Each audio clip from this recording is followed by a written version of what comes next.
მეკარეზე აკეთებს პასს შალიკაშვილი. ორივე გუნდში მეკარეები არიან, კაპიტნები, აქ ეს პასი არ გამოდის, თოდუა კარგია. შემდეგ ბუშელაშვილი შევიდა საჯარიმოში, ვნახოთ აქ რასიზამს, პასი გააკეთა. არის საკშახიფათო მომენტი, დარტყმა და გაიხსნა ანგარიში 1-0 ორბიტა წინაურდა. გაიტანეს მასპინძლებმა გოლი. 18 წუთზე გავიდა წინ ორბი. ერთი შეხებით საჯარიმოს გარედან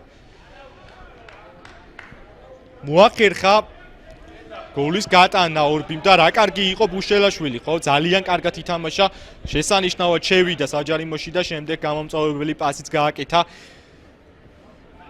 შალიკაშვილი, რომელმაც სწრაფად გააკეთა შემდეგ. გადაცემა კარგია მეხტიევი ამ სიტუაციაში, შემდეგ ბუშელაშვილს დაასწრეს, მაინც მიუვა ბურთი მე-7 ნომერს, ჯერჯერობით დაიტოვა ბურთი შეტევაში. საჯარიმოშიც არის სრულმოძრაობა, დარტყმა შეიძლება, დაარტყა რიკოშეტი და გავიდა გოლი 2-0. ბუშელაშვილის ჩაეწერება, რა თქმა უნდა, ეს გოლი, მიუხედავად იმისა, რომ იყო რიკოშეტი და სწორედ აი ამის გამო გავიდა გოლი და 2-0-ს იგებს ორბი, ორბურთიანი სხვაობით გავიდნენ წინ ორბის ფეხბურთელები.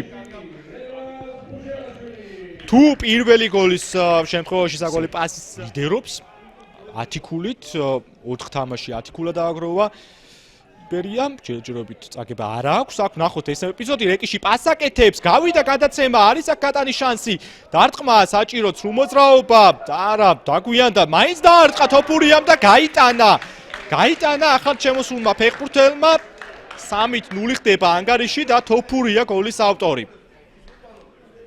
ხო, ეს უკვე ის ანგარიშია, რომ ნამდვილად შეიძლება ითქვას 99%-ით ეს თამაში მოგებულია მასპინძელთა მხრიდან.